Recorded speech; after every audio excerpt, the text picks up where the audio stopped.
당의 위기가 아니라 대통령의 지도력의 위기입니다. 이제 조직에 충성하는 국민의힘도 불태워버려야 된다고 생각합니다. 저를 그 새끼라고 부른다는 표현을 전해드리면서 그들 사이에서 씹어돌렸던 그 씹어돌림의 대상이 되었던 저에게 사과를 하지 않았던 것입니다. 우선 기자회견을 시작하면서 국민들께 그리고 당원들께 사과의 말씀을 드리겠습니다. 제가 비대위 출범에 대해서 가처분 신청을 하겠다고 하니 갑자기 선당후사 하라는 이야기가 많이 나옵니다. 삼성 간호보다도 훨씬 더 근본이 없는 용어입니다. 선당후사라는 말이 정확히 무엇을 뜻하는 것인지는 모르겠으나 아마 개인의 생각을 억누르고 당의 안위와 안녕만을 생각하라는 이야기일 것 같습니다. 저는 사람에 충성하지 않는 국민의힘을 넘어서 이제 조직에 충성하는 국민의힘도 불태워버려야 된다고 생각합니다. 당이 한 사람을 몰아내기 위해서 몇 달 동안 위인설법을 통해 당원 당규까지 누더기로 만드는 과정은 전혀 공정하지 않았으며 정치사에 아주 안 좋은 선례를 남기게 되었습니다. 민심은 떠나고 있습니다. 대통령께서 원내대표에게 보낸 어떤 메시지가 국민의 손가락질을 받는다면 그것은 당의 위기가 아니라 대통령의 지도력의 위기입니다. 물론 가장 놀라운 것은 그 메시지에서 대통령과 원내대표라는 권력자들이 그들 사이에서 씹어돌렸던 그 씹어돌림의 대상이 되었던 저에게 어떤 사람도 그 상황에 대한 해명이나 사과를 하지 않았던 것입니다. 이것은 인간적인 비극입니다. 일련의 상황을 보면서 제가 뱉어냈던 양두구육이라는 탄식은 사실은 저에 대한 자책감 섞인 질책이었습니다. 돌이켜보면은 양의 머리를 흔들면서 개고기를 가장 열심히 팔았고 가장 잘 팔았던 사람은 바로 저였습니다.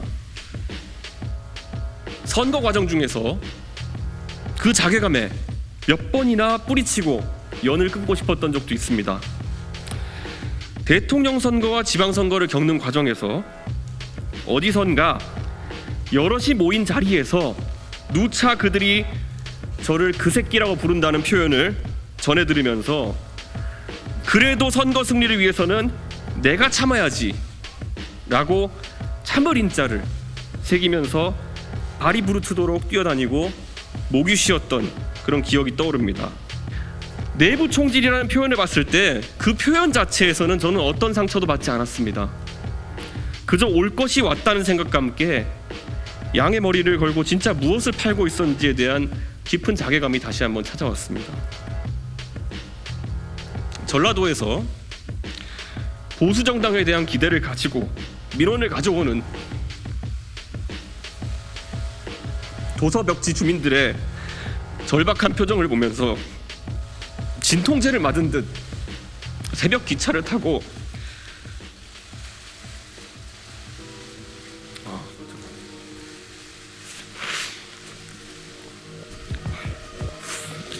심야 고속버스를 탔습니다. 지난 2년 동안 쌓아올린 당의 승리 방정식이 솜두리째 무너져 가는 것을 보면 마음이 송곳으로 찌른 듯이 아픕니다.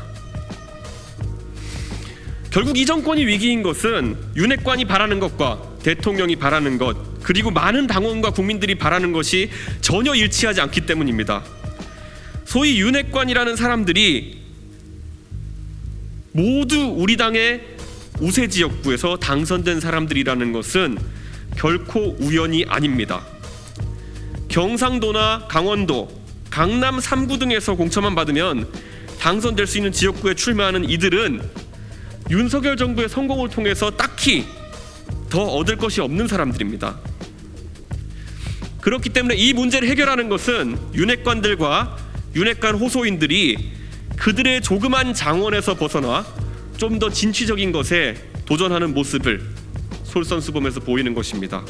권성동, 이철규, 장제원과 같은 윤핵관들 그리고 정진석, 김정재, 박수영 등의 윤핵관 호소인들은 윤석열 정부가 총선 승리를 하는데 일조하기 위해서 모두 서울 강북 지역 또는 수도권 열세 지역 출마를 선언하십시오.